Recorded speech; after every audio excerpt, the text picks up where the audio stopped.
columna y baluarte de la verdad, edificando con sana doctrina a la Iglesia de Cristo.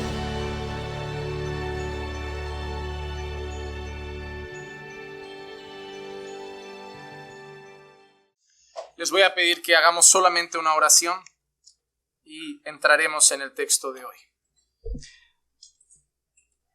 Padre, queremos darte muchas gracias porque hemos podido clamar, Señor, a ti antes de este estudio. Y hemos clamado con la confianza de que tú nos escuchas. Pero así, Señor, como hemos levantado nuestras voces en oración, queremos que ahora la tuya baje a nosotros. Y queremos, Señor, que hables a nuestras vidas a través de tu palabra. Señor, danos oídos atentos para escuchar tu voz.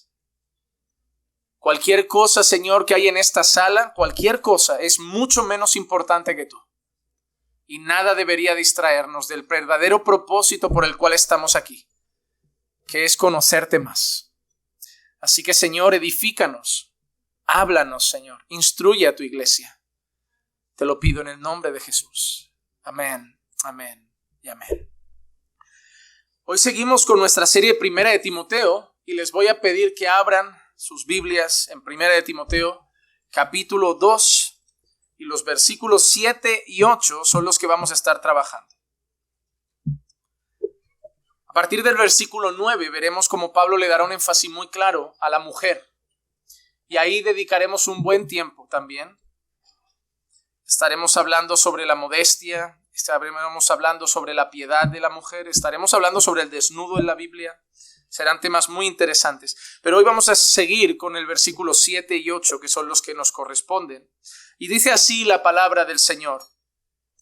Y para esto yo fui constituido predicador y apóstol. Digo la verdad en Cristo, no miento. Como maestro de los gentiles en fe y verdad. Por consiguiente, quiero que en todo lugar los hombres oren levantando manos santas, sin ira ni discusiones. Lo primero que encontramos al inicio, y voy a ir bastante rápido, aunque tengo bastantes referencias bíblicas para esto, bastantes cosas que comentar, pero quiero pasar rápido porque quiero centrarme en el versículo 8. Pero lo primero que Pablo menciona ahora es su elección. Habla de su elección. Él empieza diciendo en el versículo 7, y para esto yo fui constituido predicador y apóstol. Digo la verdad en Cristo, no miento. Pablo nuevamente está ratificando su ministerio, nuevamente está ratificando su oficio, nuevamente está ratificando su llamado apostólico. Recuerden que en el capítulo 1 estuvimos tratando las herejías, las falsas enseñanzas, la importancia de corregir el error, la necesidad de elevar la sana doctrina. Y ahora, en el capítulo 2, el tema es el culto. Y lo recuerdo para que no perdamos eso de vista. El capítulo 2 de Primera de Timoteo tiene como tema central la adoración. La adoración. Habíamos hablado de Cristo como mediador. Pablo nos había hablado del verdadero evangelio. Pablo nos había hablado de la necesidad de orar por todos los hombres, porque Dios quería que todos fueran salvos, y explicábamos a lo que se refería esa expresión, que Dios quiere que todos sean salvos. Y ahora, en medio de esos temas, Pablo vuelve a recordar que él es un ministro del Señor. Un ministro constituido por Jesús. Porque él dice, para esto yo fui constituido predicador y apóstol. Pablo no dice que él se constituyó a sí mismo. Pablo no dice que él se puso a sí mismo. Pablo no dice que él mismo hizo las cosas. Pablo habla de que él fue constituido. Hermanos, uno de los mayores peligros que enfrenta la iglesia moderna son los autoproclamados pastores. Es totalmente digno y totalmente lícito tener un llamado al ministerio pastoral. No hay nada de malo y es algo honroso. Si alguien tiene un llamado al ministerio pastoral es algo hermoso. Si alguien tiene un llamado al ministerio pastoral es una gran bendición de Dios para la iglesia, porque es Dios el que da obreros a su mies. Pero si alguien tiene un llamado al ministerio pastoral, las cosas de Dios se hacen en orden. Las cosas no se hacen de cualquier manera. Las personas a lo largo de la historia que han sido llamadas por Dios al ministerio han salido de ministerios, han salido de iglesias. No dividiendo las iglesias, no rompiendo las iglesias, sino nombrados, comisionados, capacitados, guiados, dirigidos por iglesias. La iglesia debe ver tu llamado. El pastor, los pastores deben ver tu llamado. No es solo sentirlo, alguien más debe verlo, porque el corazón es engañoso. También hay mucha gente que tiene afán de liderazgo, hay mucha gente que tiene afán de protagonismo, hay muchas cosas que pueden traer una confusión en cuanto a yo quiero servir, yo tengo un llamado ministerial. Hay mucha gente que simplemente quiere aparecer y eso la mejor excusa es yo tengo un llamado. Bueno, si realmente tienes un llamado, tu iglesia en la que congregas, en la que sirves, en la que humildemente trabajas, lo va a ver. Va a ver tu fruto, va a ver tu llamado, va a ver que cumple los requisitos de 1 de Timoteo 3, que lo veremos en el próximo capítulo, cómo debe ser un pastor. La iglesia lo verá. ¿Y quién más? Si ya hay pastores, los pastores lo verán. Tú se lo dirás a tus pastores, los pastores lo verán, la iglesia lo verá, todo encajará y tu propia iglesia orará y te comisionará a la labor. Pero ¿cuántas veces salen personas que son rebeldes, que no se saben someter a nadie, pero luego quieren ser una figura de autoridad? Que no han sido ovejas, pero luego quieren ser pastores, que no han seguido a nadie, pero luego quieren ser seguidos, que no han escuchado enseñanzas de nadie, pero quieren ser maestros. Y en base a yo tengo un llamado, empiezan así. No. Las cosas de Dios se hacen con orden. Ni siquiera Pablo tuvo un encuentro cara a cara con Jesús. Y Pablo después de ese encuentro no se va solo independiente del resto de apóstoles y de la iglesia a fundar otras iglesias. Pablo pasó un tiempo con los apóstoles, pasó un tiempo capacitándose, pasó un tiempo entrenando, pasó un tiempo formándose con los apóstoles ya establecidos. Hasta que llega un momento en que nosotros vemos incluso que el Espíritu Santo, mientras oraban y ministraban, mientras ayunaban y ministraban, el Espíritu Santo dijo, separadme a Bernabé y a Saulo para la obra que yo los he comisionado. Pero Pablo respetó el orden. Él llegaba por último como aquel que dice a la fila y esperó que los apóstoles que ya estaban, guiados por Dios, lo comisionaran. Él no se puso a ser independiente. Hermanos, si Dios te ha llamado, la iglesia lo verá y los pastores lo verán y en el tiempo de Dios estarás haciendo lo que Dios quiera. Porque a veces el llamado puedes tenerlo hoy, pero no será el tiempo para ejercer tu llamado. Tú puedes tener una fuerte convicción de un llamado ministerial hoy, pero el llamado requiere capacitarse, requiere madurez, requiere carácter aprobado, requiere conocimiento, tienes que ser apto para enseñar, tienes que tener conocimiento, cosas que enseñar. Tienes que ser entrenado, tienes que ser capacitado, como Pablo lo fue, como otros lo fueron. Y en el tiempo de Dios irás ahí, porque una de las cosas que más daño puede hacer es tener al frente de una iglesia a alguien que Dios no puso. Y mucha gente sufre esas consecuencias. Se metieron en el garaje de una casa, en un local que alguien levantó, pero ¿a usted quién lo llamó? A mí el Espíritu Santo. Ah, muy bien, pues será mi pastor. Y mañana lo sufren. No, hermanos, debemos tener cuidado con esas cosas.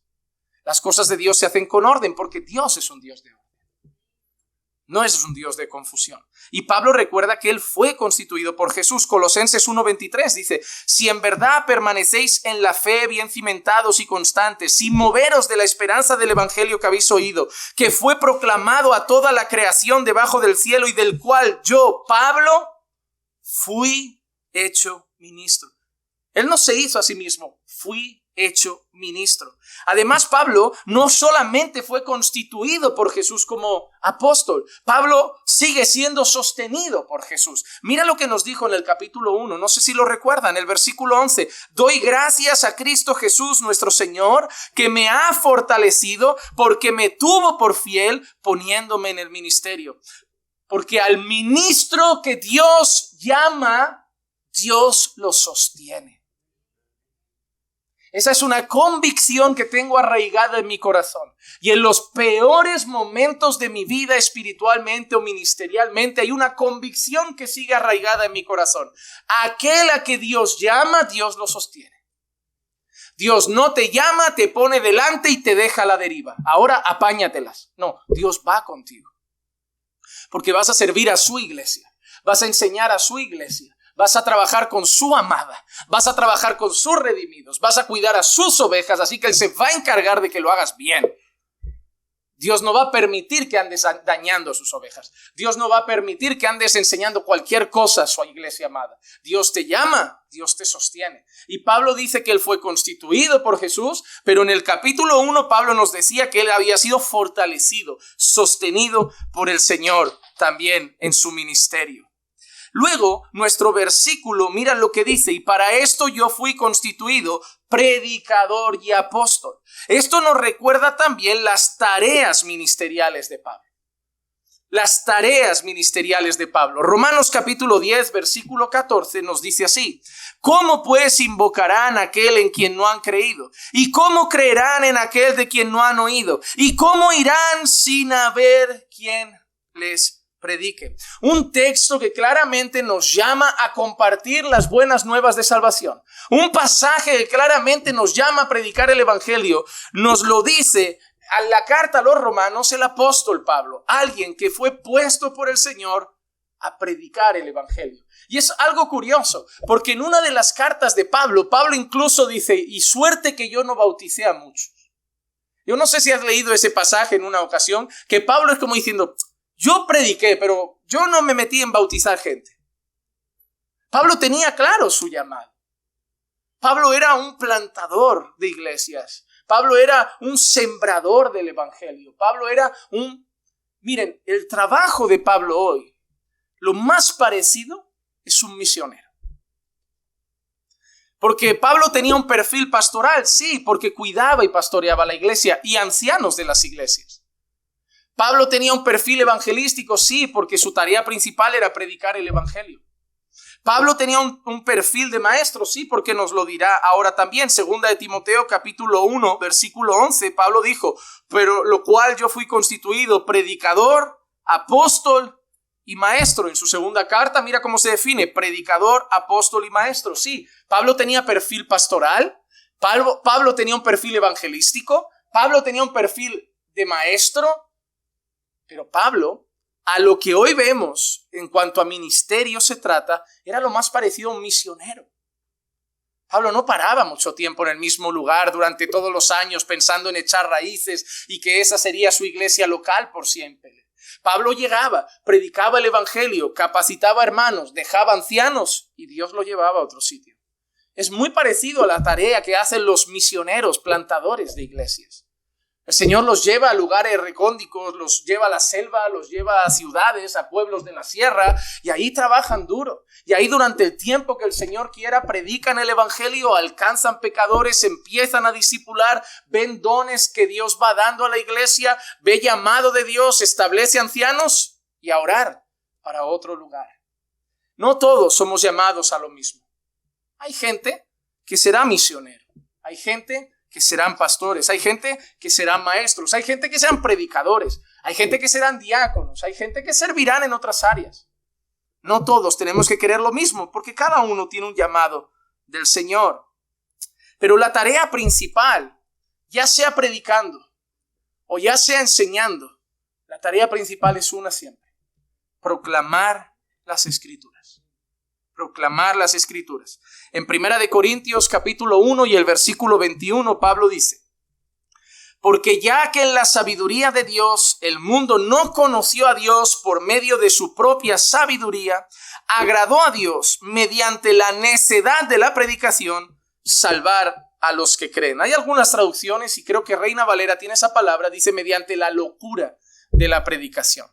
Pero ¿en qué sentido dice eso? En que la predicación para el mundo es una locura. La predicación para el mundo es una necedad. Hermano, piense que para el mundo nuestro mensaje es necio. Es absurdo. Los superhéroes de este mundo triunfan, no mueren. Los superhéroes de este mundo triunfan. Los superhéroes de este mundo matan al villano. Los superhéroes de este mundo ganan la guerra. Nuestros superhéroes ganan la batalla y acaban entre luces y entre cámaras siendo vitoreados por todo el mundo. El nuestro fue crucificado. El nuestro fue despreciado. El nuestro fue desechado. El nuestro fue vituperado. El nuestro fue abandonado. El nuestro fue desamparado. Y acabó en una cruz, humillado, abandonado, sangrando, despedazado. Y ese es nuestro héroe. Esa es la mayor victoria del mundo. Claro, el nuestro resucitó al tercer día, ascendió en gloria. Pero para el mundo eso es una locura. Para el mundo eso es necedad, porque no entra dentro de la sabiduría de este mundo. No entra dentro de la razón y la lógica de este mundo. ¿Cómo va a salvar así Dios? Dios Todopoderoso podría hacerlo de 1000 maneras. No iba a hacer eso. No tiene sentido que Dios, que puede hacer las cosas como quiera porque es Dios, tenga que matar a su propio hijo en nuestro lugar. No tiene sentido. Por eso es una locura para el mundo. Así que Pablo empieza ese versículo diciendo: y para esto yo fui constituido predicador y apóstol, digo la verdad en Cristo, no miento. Pablo nos recuerda su llamado. Pero ahora Pablo en el versículo sigue mencionando de su llamado una peculiaridad que no siempre dice, y es el foco de su llamado. Pablo apunta a los gentiles, porque Pablo dice esta frase: como maestro de los gentiles. Como maestro de los gentiles. ¿Recuerdan que Pablo había mencionado anteriormente que Dios quiere que todos sean salvos? No es casualidad que ahora Pablo diga que él ha sido llamado a los gentiles. En la mente de un judío, la salvación es del Señor y de los judíos. En la mente de un judío, Dios es el Dios de Israel. En la mente de un judío, Dios es el Dios de Abraham, de Isaac y de Jacob. Punto. En la mente de un judío, los gentiles no pasan de perrillos, que no son el pueblo de Dios. En la mente de un judío, ellos son real sacerdocio. Ellos son nación santa. Ellos son pueblo adquirido por Dios. En la mente de un judío, ellos son la niña de los ojos de Dios. En la mente de un judío, los gentiles son sucios. En la mente de un judío, los gentiles son impuros. En la mente de un judío, los gentiles, la palabra que no nos gusta, pero es la realidad, es inmundos. Por eso vemos en una escena al Señor diciéndole a una mujer gentil, perrillos. Porque para los judíos era común despreciar de esa manera a los gentiles. Y ahora el gran apóstol Pablo, el que Dios está usando por el poder de su Espíritu Santo, le dice a todo el mundo que él ha sido llamado especialmente a los gentiles. Eso es chocante para cualquier oyente de aquella época. Para ti no, ¿sabes por qué? Porque tú eres un gentil. A ti no te choca porque tú eres un gentil. Pero este texto, dicho en una sinagoga de Jerusalén, sonaría distinto. Que le digas que Dios tiene un pueblo y no es judío. Que el pueblo de Dios es todo aquel judío y gentil que está en Cristo. Eso es chocante para ellos. Les chocaba que Jesús tuviera misericordia de un centurión. Les chocaba que Jesús tuviera misericordia de una mujer pagana o de una mujer gentil. Porque en la mente de ellos, Dios y el Mesías venían para los judíos sin más. Y nadie más.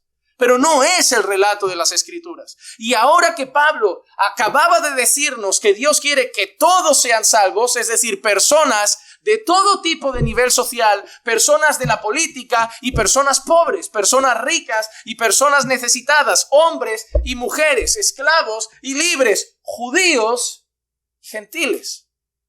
Y ahora es cuando Pablo dice eso, como maestro de los gentiles, recordándoles que el foco principal de su ministerio es uno.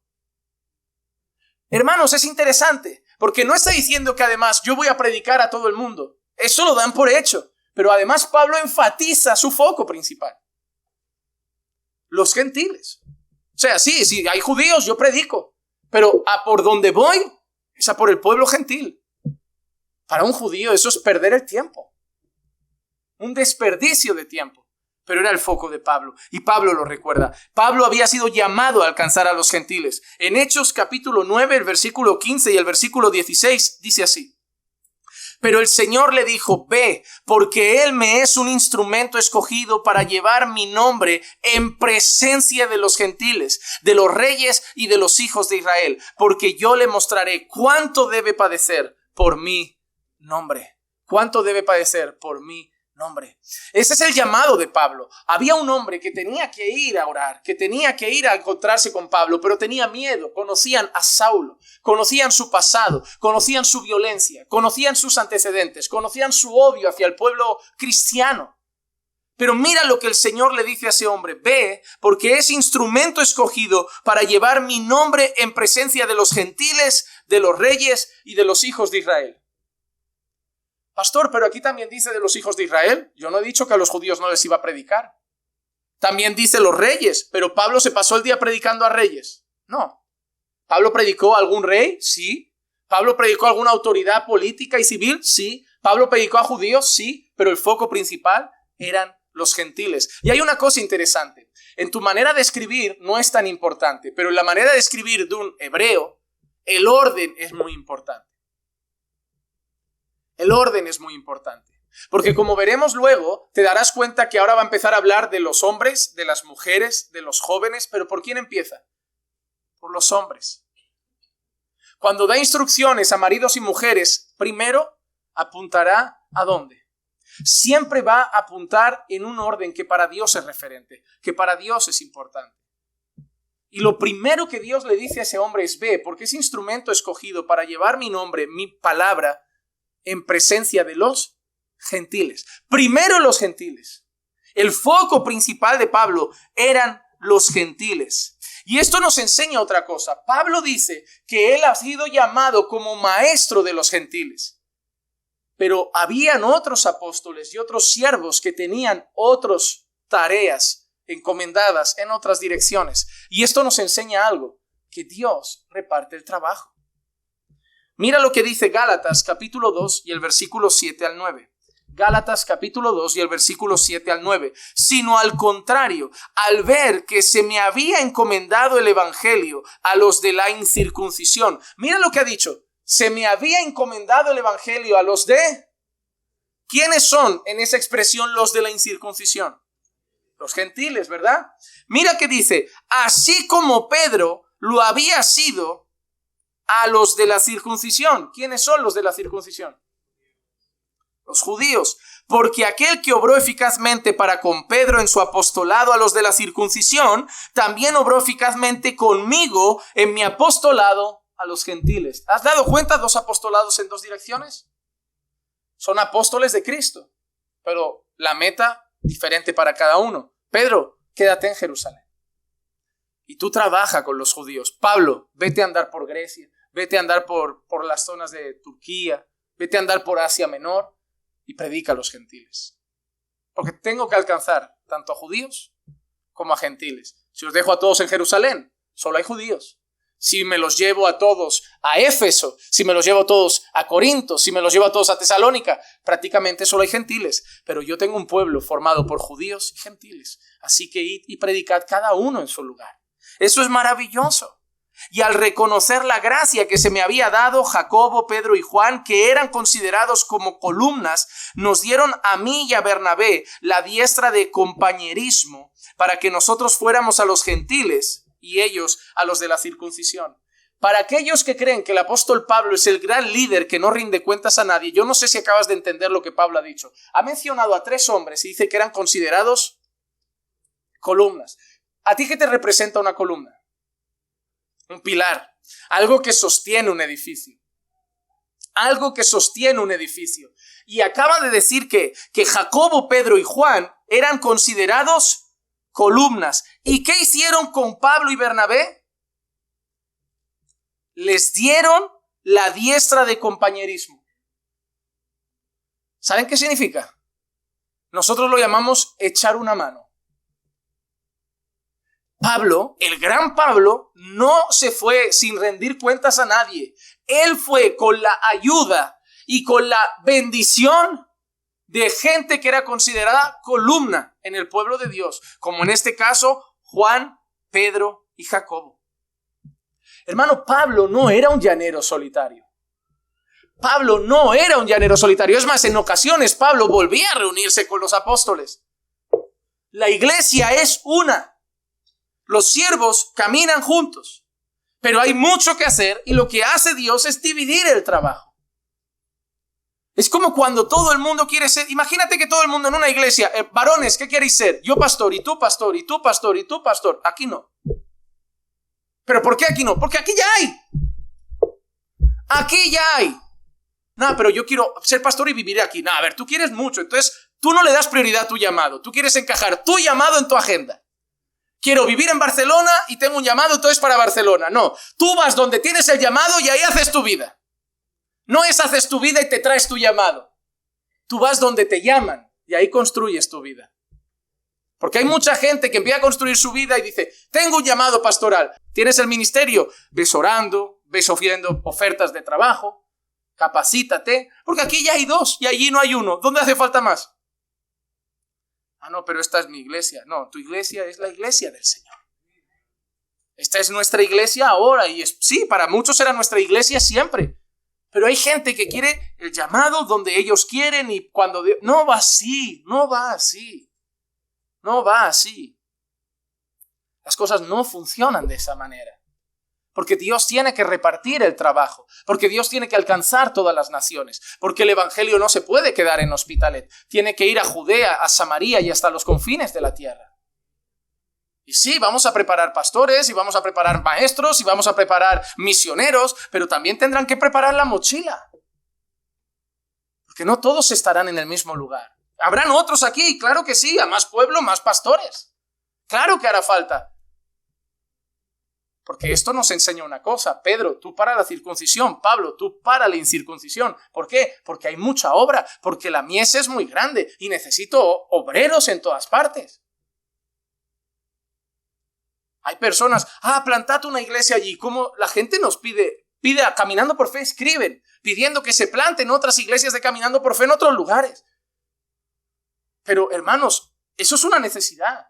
Y no podemos decir, sí se puede. Hay que orar, hay que preparar obreros y los obreros tienen que estar dispuestos a salir. Porque el Señor te llamó a tomar tu cruz, a negarte a ti mismo, pero también te llamó a que si no eres capaz de renunciar a padre, madre, esposa, esposo, hijo, hermano, no te digo que dejes a tu familia, pero si no eres capaz de renunciar a tu ciudad, la dejasteis por dinero, ¿no la dejaríais por el Señor? Dejasteis vuestro país por dinero, muchos. Dejasteis vuestro país buscando una vida más cómoda, muchos. Dejasteis vuestro país buscando una vida mejor, muchos. ¿No la dejaríais por el Señor?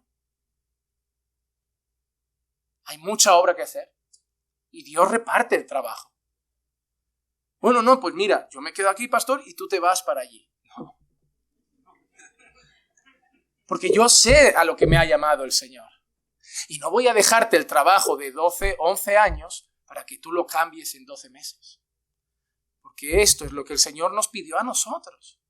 Y con sudor lo hacemos. Y te garantizo que si mañana Dios dice deja otro y sal, lo haremos. Porque no nos temblaron las piernas para empezar y no nos temblarán las piernas para hacer lo que Dios diga. Porque nosotros le dijimos, heme aquí al Señor, no heme aquí cuando a mí me conviene. Porque no fue fácil empezar joven, y no fue fácil empezar solo, y no fue fácil empezar sin apoyos. Pero dijimos, heme aquí y es lo que tocaba. Dijimos, heme aquí y es lo que tocaba. Cuando se le dice, heme aquí al Señor, no se le ponen condiciones. Las condiciones las pone el jefe, no el trabajador. Tú decides si dices, heme aquí al jefe. Pero tú no le pones condiciones. Él pone el horario. Él pone los días, Él pone la ubicación del puesto de trabajo. Tú solo vas y sirves. Eso es lo que hace un siervo. Un siervo agacha la cabeza, sí Señor, ¿qué quieres Señor? ¿Qué necesitas Señor? Y somos doulos de Cristo, esclavos de Cristo. Nuestra voluntad está sometida a la voluntad del Señor. Y Pablo no dudó, gentiles, para los gentiles, y Pedro para la circuncisión. Se dividieron el trabajo. ¿Y cuál era la base del ministerio de Pablo? Él ha dicho, y para esto yo fui constituido predicador y apóstol, digo la verdad en Cristo, no miento, como maestro de los gentiles en fe y verdad. En fe y verdad.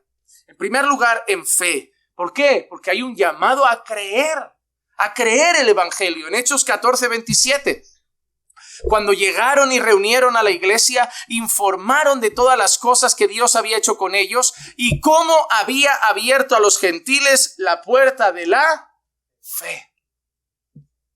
El llamado de Pablo dice que es a la fe y a la verdad. Y aquí Pablo afirma que está dando el reporte. Pablo está dando reporte misionero de cómo se había abierto la puerta de los gentiles a la fe. Porque nuestra vida y ministerio se trata de fe. El evangelio se trata de fe. El ministerio se trata de fe. La vida cristiana se trata de fe. Somos justificados pues por la fe en Cristo Jesús. Somos llamados a creer el evangelio. Somos llamados a no dudar de Dios y poner nuestra fe en Dios. Somos llamados a poner nuestra fe solamente en Cristo. Nuestra vida ahora se trata de fe. Antes era de ceguera, de necedad. Ahora es una vida de fe. Y Pablo pasa el reporte de que Dios ha abierto las puertas de la fe a los gentiles. Pero Pablo dice de la fe y de la verdad. Porque somos llamados a creer el evangelio, pero asimismo somos llamados a creer la verdad de Cristo. Juan capítulo 8, versículo 31 a 32. Entonces Jesús decía a los judíos que habían creído en él: si vosotros permanecéis en mi palabra, verdaderamente sois mis discípulos y conoceréis la verdad, y la verdad os hará libres. ¿Te has dado cuenta la unión? A los que habían creído, ahora los llama: conoceréis la verdad y la verdad os hará libres. Fe y verdad van juntos. Hermano, el llamado del evangelio no es solamente a creer, es a creer la verdad. No basta con creer cualquier cosa. No basta con creer cualquier evangelio. No basta con creer cualquier mensaje. Somos llamados a creer y creer la verdad.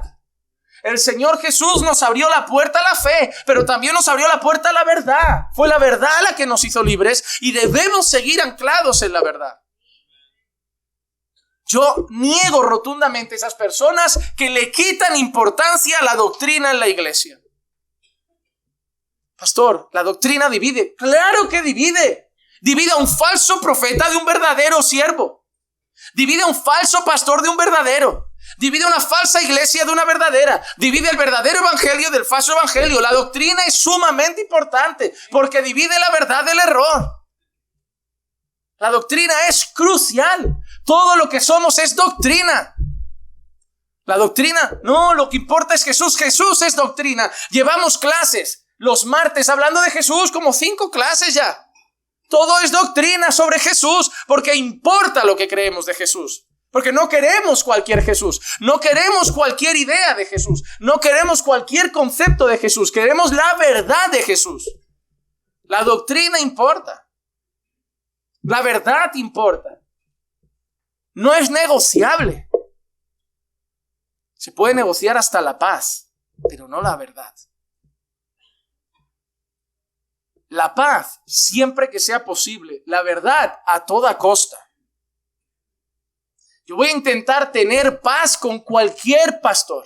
Yo voy a intentar tener paz con cualquier siervo del Señor, pero nunca a costa de pisar la verdad.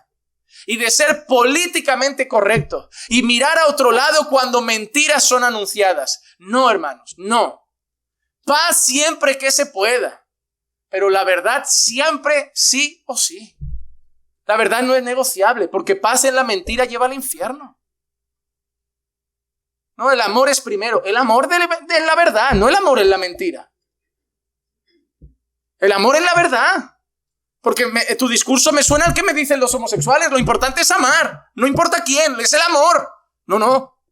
Varón y hembra los creó. Lo importante es el amor como Dios manda. No el amor como a ti te da la real gana. El amor de verdad. No el amor de mentira de este mundo. La verdad es importante. Somos llamados a creer. Se nos abrió la puerta de la fe. Pero de la fe y de la verdad. De la fe y de la verdad. Y ahora llegamos al siguiente versículo, que en ese me voy a detener un poco más de tiempo. Y Pablo ahora empieza a hacer un llamado a los varones. Pablo dice así: por consiguiente, quiero que en todo lugar los hombres oren. Hasta ahí. Por consiguiente, quiero que en todo lugar los hombres oren. Y tú dirás: pero pastor, ¿las mujeres no oran? Sí. Pero aquí el foco son los hombres. ¿Y cómo que aquí el foco son los hombres? Porque justo después en el 9 va a decir: asimismo que las mujeres. Eso ya me deja claro que ahí el foco son los hombres. Porque Pablo no está diciendo a todas las cosas a la iglesia en general. Pablo está detallando aspectos importantes de cada sector de la iglesia. Y lo primero que Pablo está enfatizando es la necesidad de que los hombres oren, porque eso nos recuerda al principio del capítulo 2. Repito, estábamos hablando de culto y el principio del capítulo 2 en el versículo 1 empezó: exhorto pues ante todo que se hagan rogativas, oraciones, peticiones y acciones de gracias por todos los hombres. Empezó hablando de oración y ahora en el 9 enfatiza quién debe principalmente hacer eso. Los hombres. Y qué casualidad, tú dirás, ya, y las mujeres. No, si es que cuando hay reunión de oración las que llegan son las mujeres.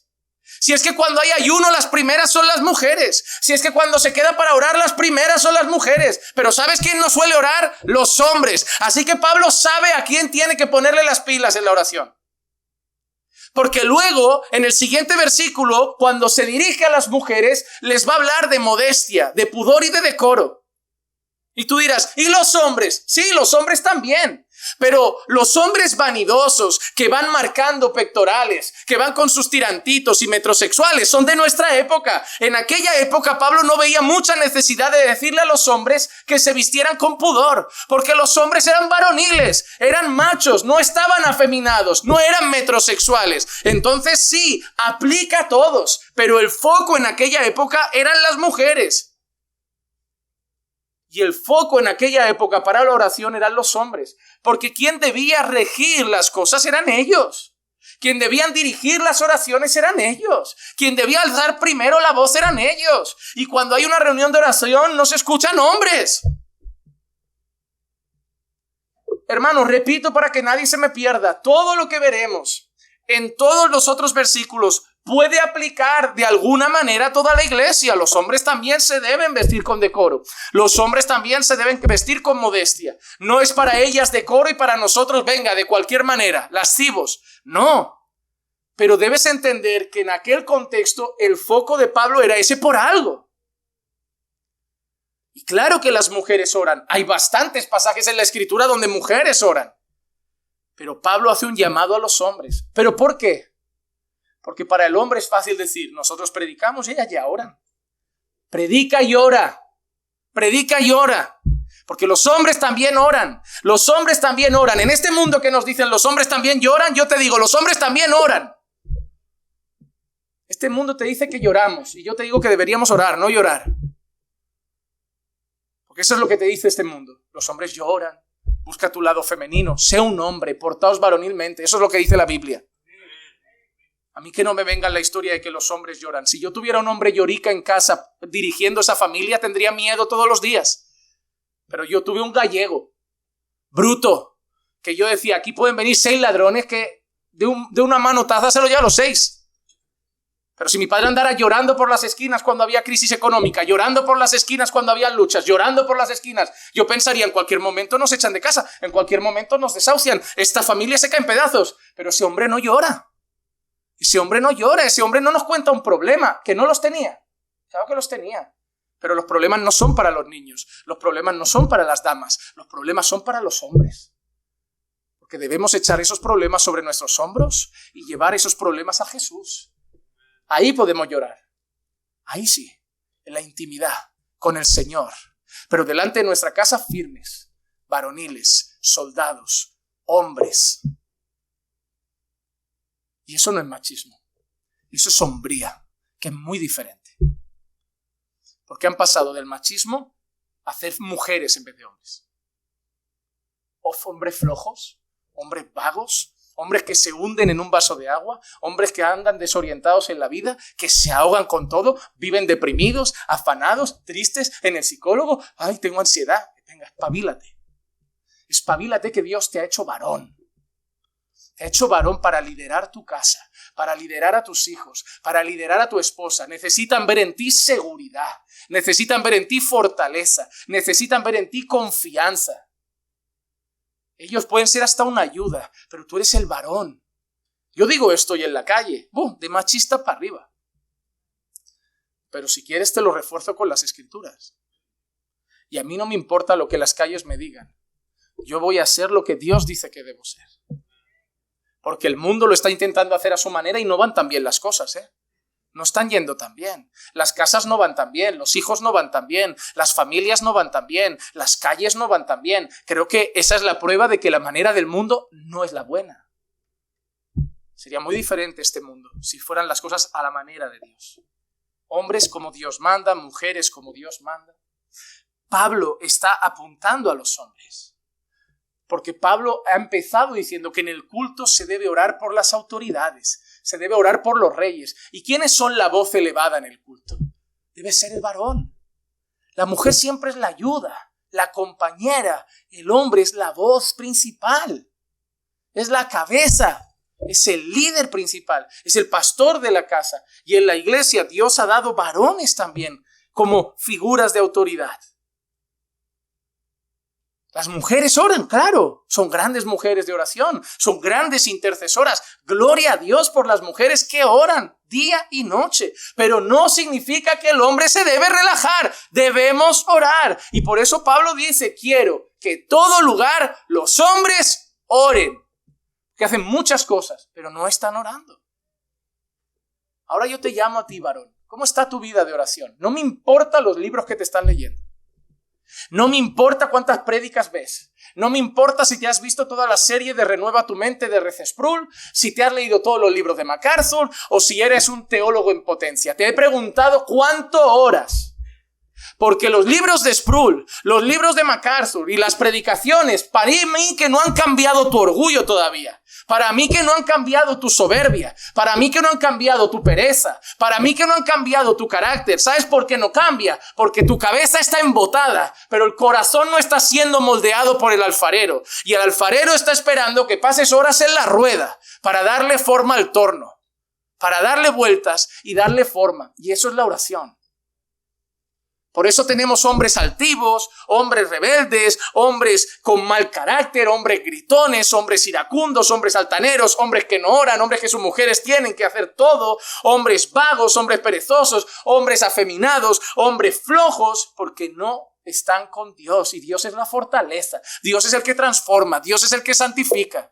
Te digo una cosa, bájale un poco a las prédicas y ora más. Ah, pastor, no leo la Biblia, léela, pero ora. Lea, y los libros. Si te tienes que quitar algo 2023, quítate los libros. Algunos hombres no, que yo les mandé algunos, pero el resto se lo quitan. Pero eso no debería tampoco quitar que no oremos. Porque no es leo el libro y luego la tele. Leo el libro, oro. Y la tele la quitas. Mira, quita la tele.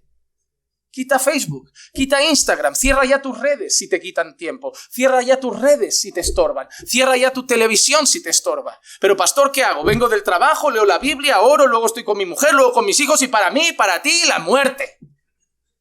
La muerte y el descanso eterno. Eres un hombre, te lo repito, eres un hombre. De vez en cuando tendrás un tiempo para echarte un partidito con los amigos. De vez en cuando tendrás un tiempo para verte esa peli. Disfrútala, porque a los 40 minutos tu mujer te va a pedir algo. O tu hijo va a llorar. Así que disfruta el momento que tengas, ese minuto de descanso, abrázalo como si no viniera otro en un mes, porque eres hombre y hay mucho que hacer. Hay una mujer que atender, una casa que atender, unos hijos que atender, un Dios que buscar, una vida de oración que cultivar, una Biblia que leer, un carácter que formar. No hay tiempo de mucho más. Ah, pero pastor, entonces no me gusta ese cristianismo. Pues te vas a Hillsong y ahí te dejan ver Netflix, HBO 8 horas. No hace falta que abras la Biblia porque ellos tampoco la usan. No hace falta que busques al Señor porque tampoco está allí. Haz lo que quieras. Ahí hay una iglesia. Si hay iglesias para todos. Pero no todas llevan al cielo. Porque yo no estoy aquí para hacerte el camino cómodo. Yo estoy aquí para que no te lleves en la sorpresa de que alguien en el día final te diga: yo no te conozco. Y si te lo dice Él, no será porque yo no avisé. Si el Señor te dice, cuando tú digas, Señor, Señor, mira, te vas a acordar de mí. Porque dirás, me lo dijeron y no quise. Ser hombre es una ardua labor. Es un llamado honroso porque es una posición de autoridad, es una posición de cabeza, pero no es una posición de cabeza en el sofá. Es una posición de soldado, de guerrero, de batalla, de servicio, de mayordomo. Es una posición cansada. Te tocó ser hombre, así lo quiso el Señor. Así que toca hacerlo para su gloria. Por eso algunos preguntaban, entonces mejor no casarse, ¿no? No.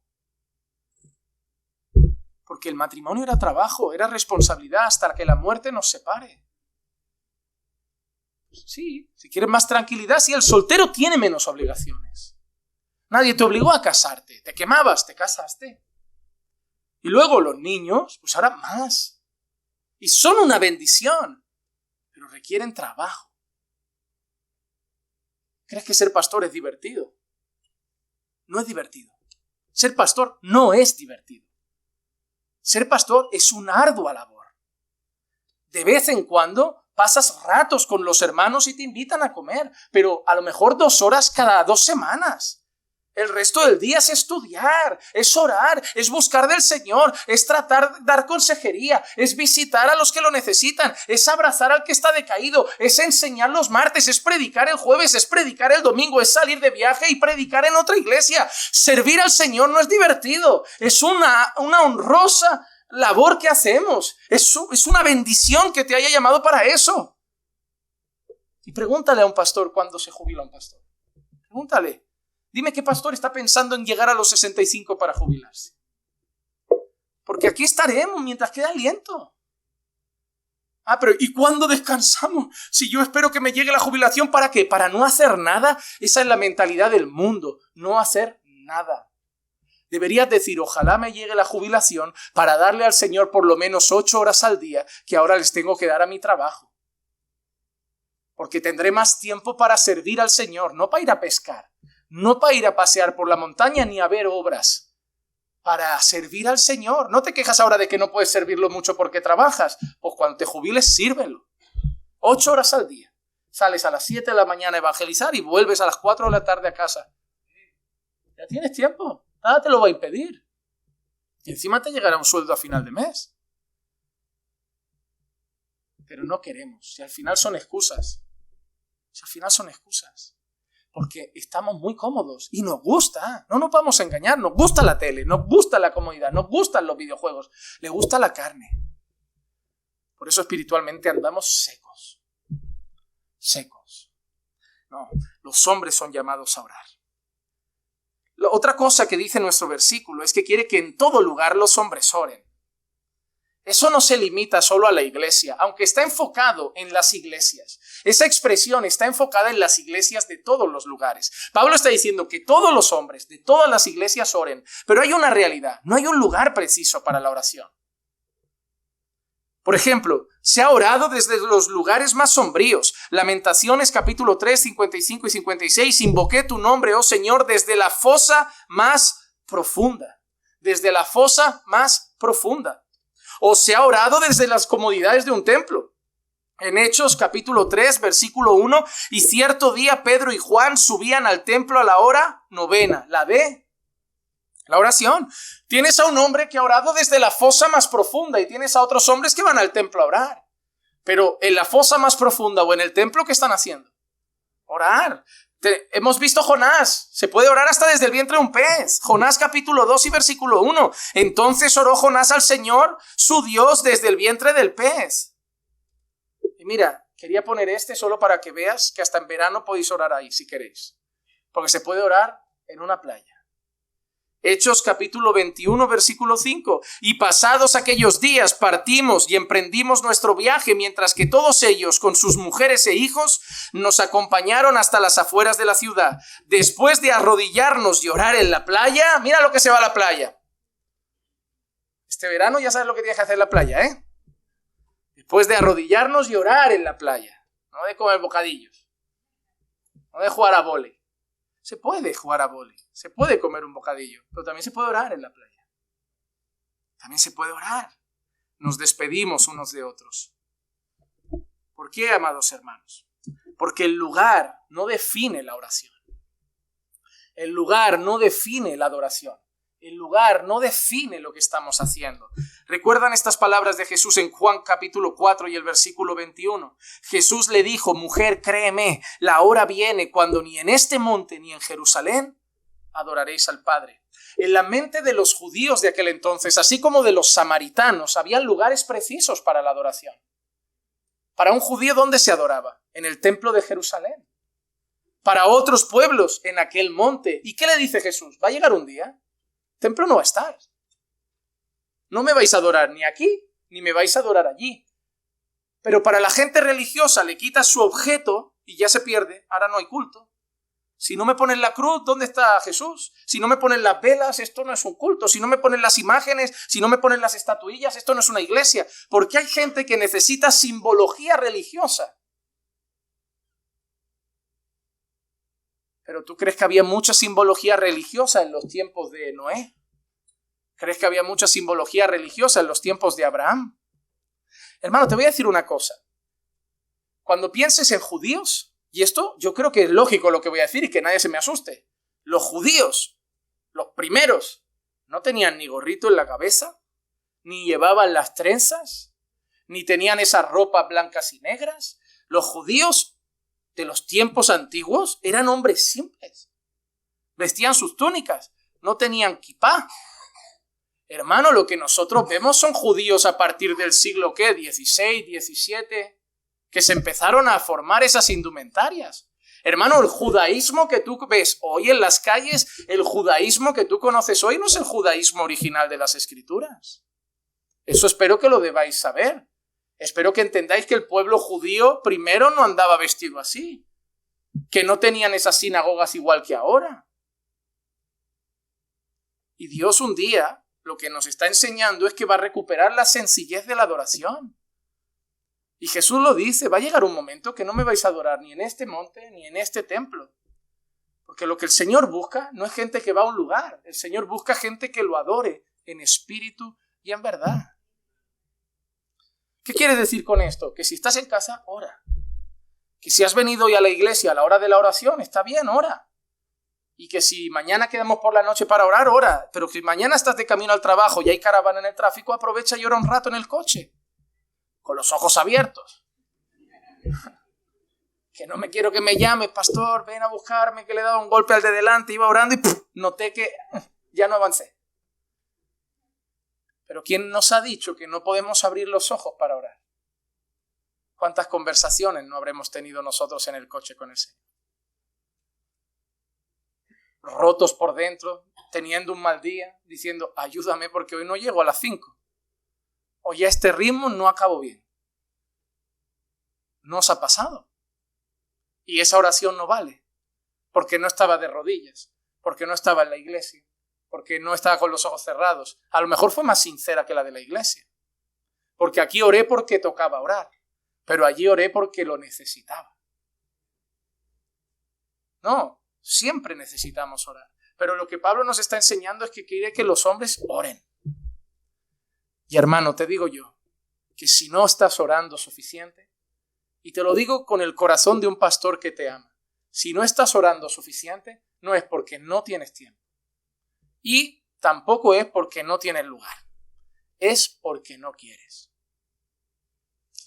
Pastor, no estoy bien. No busques excusas. Hay días que no estás bien y vas al trabajo. Hay días que no estás bien y hay que hacer la comida en casa y hay que llevar al niño al cole. La vida tiene responsabilidades y las responsabilidades no nos preguntan por la mañana, ¿cómo estás? ¿Te apetece hoy tomar tus responsabilidades? No, las hacemos días felices y las hacemos días con lloro. Pero las hacemos porque son responsabilidades. Y deja de ver la oración en tu vida como un hobby, como una afición y como algo opcional. La mayor responsabilidad es el aire que respiras.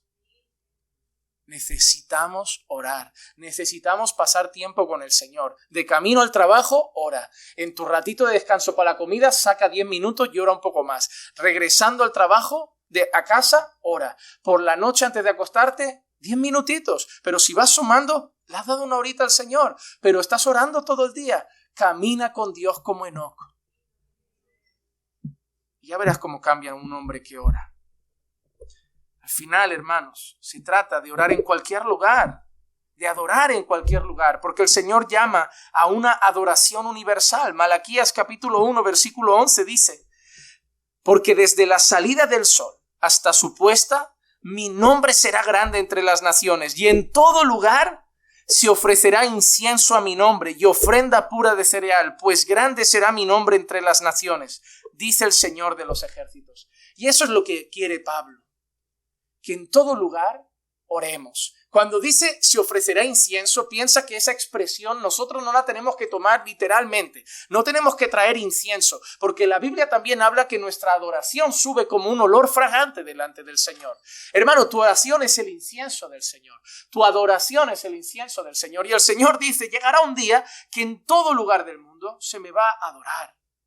Y ese día está aquí. Por eso, hermanos, Pablo llama a los hombres en todo lugar, en todas las iglesias, a orar. Espero que te animes la semana que viene a correr más del trabajo para llegar un rato a la oración.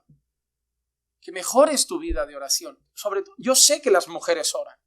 Te digo más, estoy seguro que son las madres las que más oran por los hijos. Que Dios me perdone si me equivoco, pero estoy seguro que los hombres van más relajados en eso. Estoy seguro que las madres sufren más y piden más a Dios. Te digo una cosa, si alguien ora por la iglesia y los pastores, estoy convencido que el porcentaje de mujeres es más alto. Si yo digo, vamos hermanos a limpiar la iglesia, no digo hermanas que puedan que se queden, digo hermanos. Pero ¿sabes quién anda con mocho en la mano, con fregona, con escoba? Son ellas. Y si digo, hermanos, quien se pueda quedar un rato más a orar, se queda. Los hombres me van a decir, mañana trabajo. ¿Y te crees que ellas son todas amas de casa? Ellas se levantan a las 5, tienen que ir a limpiar oficinas, tienen que ir a trabajar al mercado, tienen que hacer un montón de cosas, pero ellas se van a quedar. Porque tienen un carácter más servicial. El hombre, o le dejas, tú mandas, o no lo hacen. Pero si le digo, hermano, lidera el culto, dirígelo. Sí, pastor, ya mañana voy sin dormir al trabajo. Pero cuando es para pasar desapercibido, tiene que trabajar. Pues, si quieres mañana ser grande en el reino de los cielos, tienes que ser el más mayordomo de todos, el más chiquitito y el más siervo. Y si quieres mañana ser pastor, empieza a coger la fregona. Ahora alguno irá a coger la fregona y dirá, mira, ¿quién quiere ser pastor? Por si acaso coge la escoba para que me confunda. Pero lo que te quiero decir es que si no amas servir a tu iglesia barriendo, no sirves para ser pastor. Porque el corazón del pastor no ama este púlpito. El corazón del pastor ama su iglesia. Y le da igual poner sillas que visitar a un enfermo. Lo que ama es su iglesia.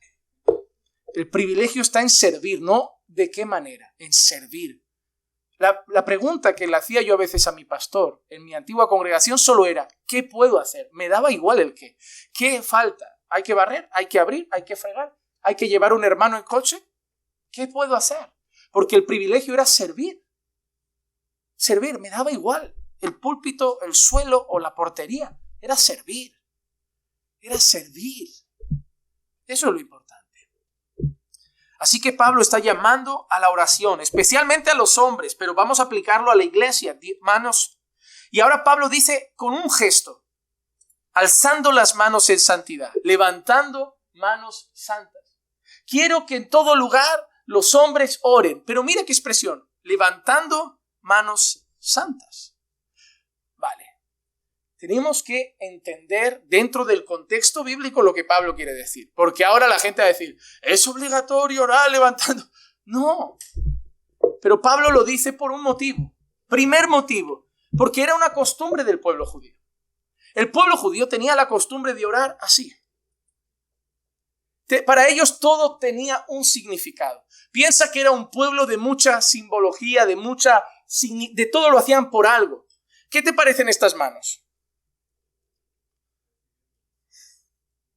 ¿Y qué buscamos cuando pedimos en oración? Que el Señor ponga algo, ¿no? También es una señal de dependencia. También es una señal de que yo no tengo nada. Todo representa algo. Venir a Dios con manos vacías. Señor, yo no tengo nada para ofrecer. O Señor, necesito que me bendigas. Pero era un gesto. En Primera de Reyes, capítulo 8 y el versículo 22, mira que leemos. Entonces Salomón se puso delante del altar del Señor en presencia de toda la asamblea de Israel y extendió las manos al cielo. Esa expresión se ve bastantes veces en el Antiguo Testamento, manos extendidas. Y hermano, te lo voy a decir, a mí me gusta cuando alabo extender mis manos, y cuando oro normalmente tengo las manos levantadas, pero no me siento obligado. Pero tampoco está mal que alguien sepa algo. Orad de la manera que os sintáis cómodos, pero levantar las manos en oración es algo bíblico. Levantar las manos en adoración es algo bíblico, no obligatorio, pero es algo bíblico. Que nadie se sienta incómodo si lo hace, porque nadie lo podría corregir por ello. Pero hay una cosa interesante. Es que Pablo dice que se levanten manos santas. Las manos en el Antiguo Testamento se relacionaban muchas veces con la inocencia. Con la inocencia. Mira esta expresión del Salmo 26 y el verso 6. Lavaré en inocencia mis manos y andaré en torno a tu altar, oh Señor. Lavaré en inocencia mis manos.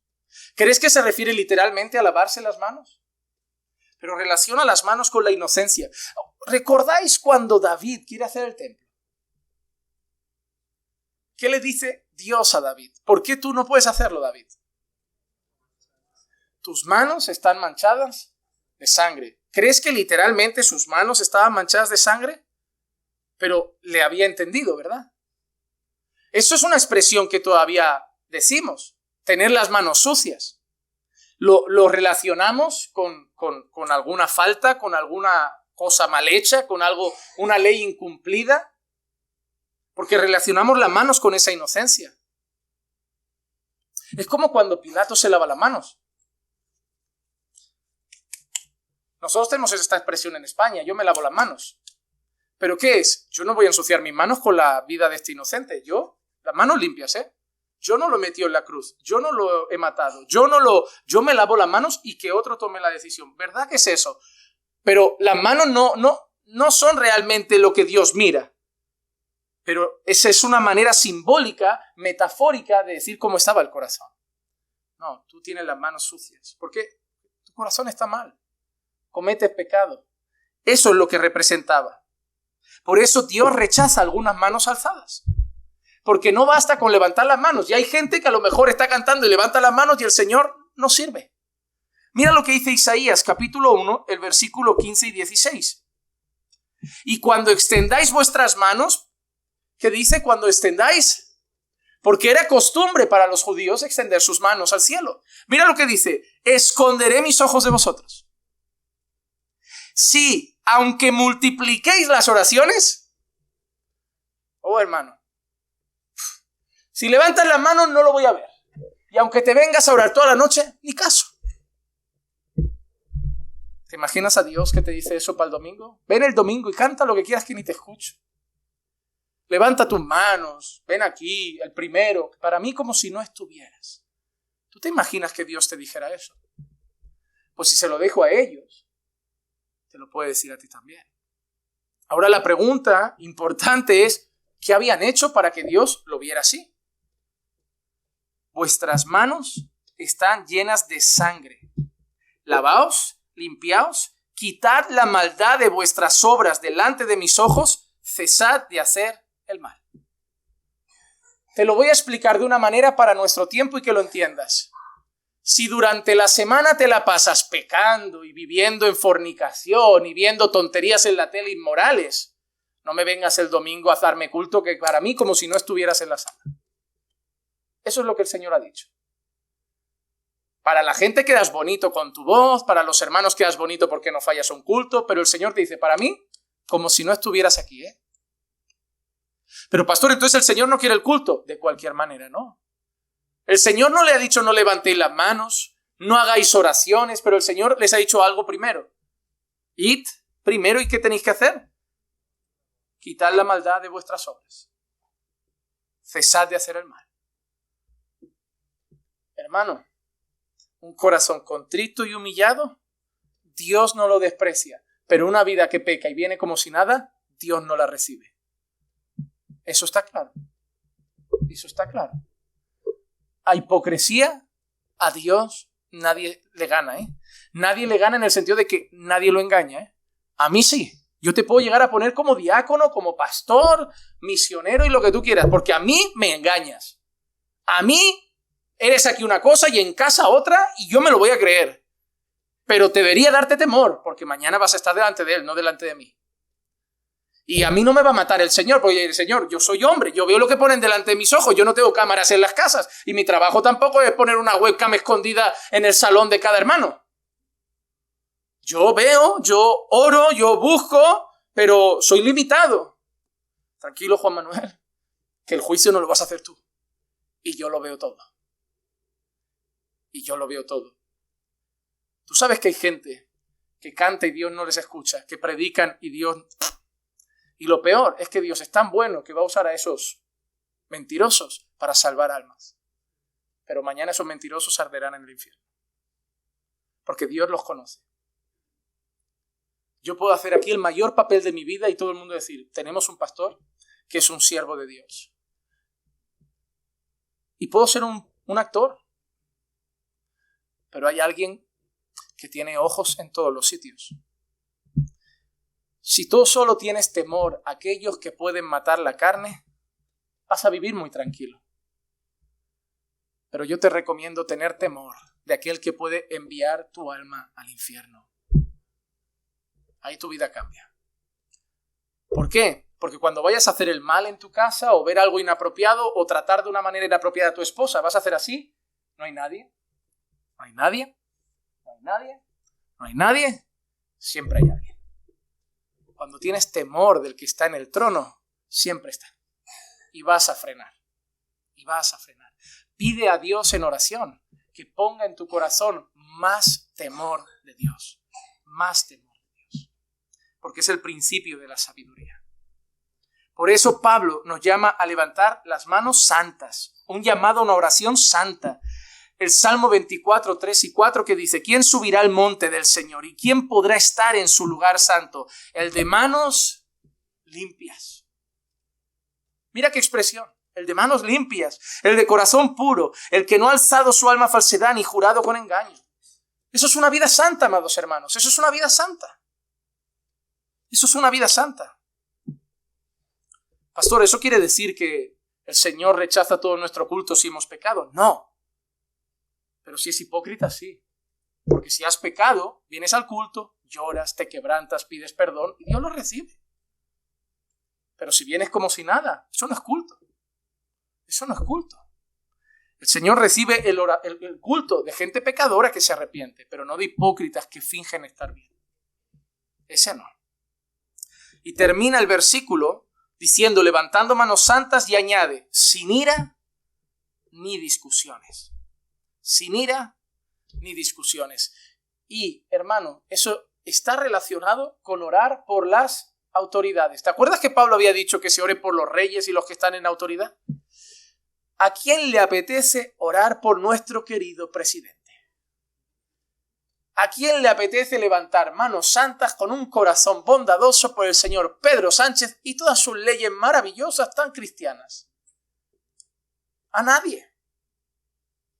Por eso da ese detalle, levantad manos santas, pero con un corazón adecuado.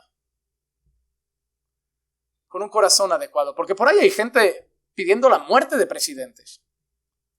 Te aseguro yo que hay algún brasileño pidiendo la muerte de Lula. Pero ellos no tienen que pedir la muerte. Ellos tienen que pedir su salvación. Ellos tienen que pedir sabiduría. Ya, pero es malísimo. Y tú también ya estás aquí, alma de cántaro. Lo que pasa es que él es malo y se ve en la tele. Y lo tuyo solo te ven en casa. ¿Sabes cuál es el problema de los políticos y nosotros? Que a ellos se les ve más. Mira, tú eres malo en tu casa. Pero su casa es nuestro país. Solo que ellos tienen más territorio para hacer maldad. Tú tienes un pequeñito territorio. Eres malo en tu casa, eres malo en el tráfico, eres malo en el trabajo. Pero si fueras el presidente serías malo en el país. Son igual de malos. Lo que pasa es que ellos están delante de cámaras y cuando tú fallas hay gente que no lo ve. Pero ellos cada vez que tuercen el pie se nota. Si andáramos con una cámara detrás de ti todo el día, te veríamos igual. te miraríamos con los mismos ojos. Si viéramos cada palabra a tus hijos, cada palabra a tu jefe, cada cosa que escribes en el móvil, cada búsqueda que haces en Google, cada cosa que sale de tu mente. Si fuéramos 24 horas con una cámara detrás de ti, ¿te veríamos con los mismos ojos que te veo hoy? ¿O me daría vergüenza tenerte como hermano? ¿O me estaría preguntando, oye, el hermano nació de nuevo y es miembro de la iglesia? Oh, hermano, demos gracias que no tenemos cámaras todo el día. Pero Él sí. Él sí. El Señor no solo quiere que oremos, el Señor quiere que oremos con la actitud correcta.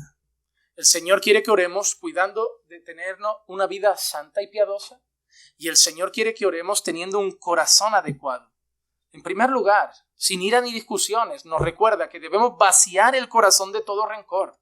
Marcos capítulo 11 y el versículo 25 dice lo siguiente: y cuando estéis orando, perdonad si tenéis algo contra alguien, para que también vuestro Padre que está en los cielos os perdone vuestras transgresiones. No te hablas con el hermano y vas con carita de cordero degollado buscando misericordia de Dios, pero al hermano no le perdonas. A tu mujer no le hablas, pero el Señor quiere que te perdone por lo que acabas de hacer. A tu hijo le das la espalda porque hizo una trastada durante una semana porque es el peor hijo del mundo y un rebelde. Pero el Señor no te da la espalda una semana a ti cuando tú eres rebelde. Si tratara el Señor con la misma gracia tu vida que la que tú tratas a otros, tú hoy estarías muerto. Dad de gracia lo que habéis recibido de gracia. Ah, pero es que mi hijo tela y tú como hijo de Dios tela. Ahora a lo mejor sientes un poquito más lo que siente Dios contigo. Y un poquito, Estoy seguro que tu hijo para ti te puede parecer rebelde, pero él es santísimo, tú no. Tú para él eres extremadamente sucio. Y si él te lo perdona todo, ¿qué no puedes perdonar tú? Cuando alguien te diga, yo lo perdono todo menos esto, no, tú lo perdonas todo y eso también. Ah, no, yo eso no lo perdono, pues entonces tienes que nacer de nuevo.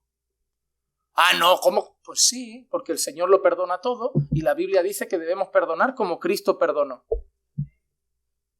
Ah, pero entonces si yo le digo a la gente que se lo voy a perdonar todo, la gente va a hacer conmigo lo que quiera y yo que voy a ir perdonando. Lo hace Jesús contigo cada día. Él te ha amado y te ha recibido, aun sabiendo que después de perdonarte le vas a dar la espalda muchas veces. Y Él te sigue perdonando, y Él te sigue amando, y Él te sigue bendiciendo, y Él te sigue cuidando. De la misma manera que recibes gracia, da gracia. Así que no debemos tener corazones rencorosos en la oración, y no debemos alzar oraciones hipócritas. Primera de Pedro capítulo 3 versículo 7. Y vosotros, maridos, igualmente convivid de manera comprensiva con vuestras mujeres, como con un vaso más frágil, puesto que es mujer. Oye, lo que acaba de decir Pedro. Les ha llamado vaso frágil.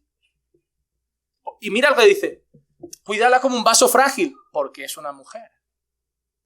Pedro dice, las mujeres son un vaso frágil. No, las mujeres somos un vaso frágil. No, porque ahora un vaso frágil, te rapas la cabeza, te lo pintas de azul y sigues siendo un vaso frágil. Si estás haciendo el tonto así es porque estás muy ofendida con el mundo, porque eres un vaso frágil. Si te diera igual lo que la gente piense, no te irías revolucionando por las calles. Pero eres muy emocional y estás creando un movimiento para levantar al mundo, porque tu corazón no para tranquilo, eres una mujer emocional. Ahí, toda pintadita de azul, cabeza rapada, pelo en los sobacos, ¿pero qué haces? No para demostrar que soy fuerte, no, estás desequilibrada emocionalmente, eres frágil. Si te diera igual lo que los hombres piensan, no irías así. Lo hago para que vean que me da igual, no, lo haces para provocarles, eres frágil. Eres un vasito frágil. Cada vez que te encuentres una feminista, dile, vasito frágil. Y corre luego. Y corre porque...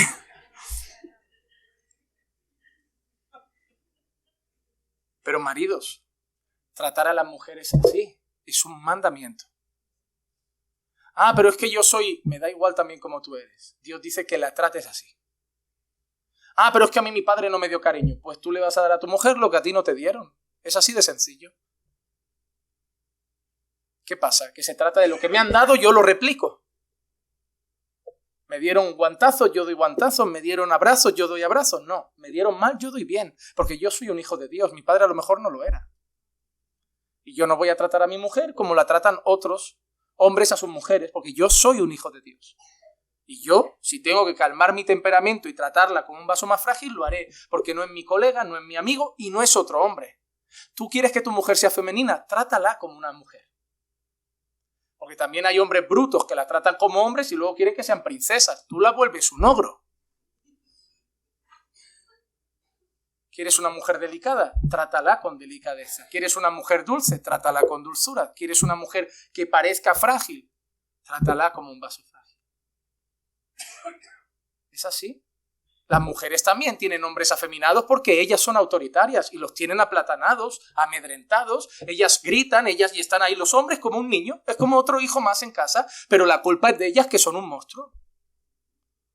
No, pastor, te estoy echando la culpa a ti, mujer. Es así de claro. Porque así como él va a hacer de ti una mujer mejor tratándote con delicadeza, tú harás de él un hombre bíblico tratándolo como si fuera una autoridad. Así que la casa la estáis rompiendo entre los dos. Cuando lleguéis a casa, dejad de echaros la culpa el uno al otro y que cada uno asimile la suya. ¿Vale? Irá mucho mejor. Dándole honor como a coheredera de la gracia de la vida, para que vuestras oraciones no sean estorbadas. Tu manera de tratar a tu mujer puede estorbar tus oraciones. Mira, para Dios sí es importante tu vida a la hora de orar. Lo que Pedro dice es, no trates a tu mujer como un ogro y luego me vengas a mí como un corderito. No, trátala bien y luego ven a hablar conmigo. Eso es lo que Pedro dice. Por eso, sin ira ni contiendas, una oración llena de misericordia. Hechos capítulo 7, versículo 60. Esto es un ejemplo. Y cayendo de rodillas, clamó en alta voz, Señor, no les tomes en cuenta este pecado. Habiendo dicho esto, durmió. Mira qué oración tan corta. Sin ira ni discusiones. La oración de un hombre que estaba pidiendo misericordia por los que lo estaban matando. La oración de un hombre que estaba recibiendo pedradas y que en vez de decir, Señor, véngame ya justicia, dijo, ya han pecado mucho, no se lo tengas en cuenta. Porque los verdaderos discípulos imitan a sus maestros. Y esta fue la oración que más se pareció a esta de Lucas 23:34. Y Jesús decía, Padre, perdónalos porque no saben lo que hacen. Y echaron suertes, repartiéndose entre sí sus vestidos. Porque Jesús tampoco pidió venganza, pidió misericordia. Hermanos varones, oremos. Oremos. Y que nuestras oraciones vayan acompañados de una vida santa, de una vida piadosa y de un corazón limpio, para que sean recibidas por el Señor como fragante aroma e incienso agradable delante de Él. Que hoy el Espíritu Santo pueda obrar en vuestros corazones y que en cada uno la palabra dé fruto de alguna manera. Vamos a orar. Padre, gracias por tu palabra, gracias por la enseñanza de hoy, gracias por el mensaje que has traído a nuestras vidas. Te pido, Señor, que hagas en nosotros lo que yo no puedo hacer, porque yo solo puedo predicar, yo solo puedo citar tu palabra, yo solo puedo proclamar las Escrituras, pero solo tú cambias a las personas.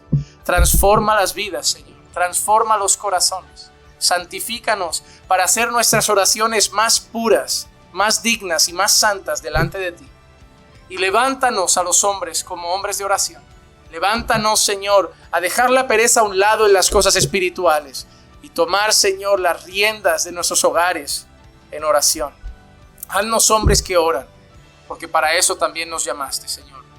Para orar, para clamar, pero para hacerlo levantando manos santas, sin iras ni contiendas. Señor, graba esa palabra en nuestros corazones para que la podamos poner por obra. Te lo pido en el nombre de Jesús. Amén. Amén.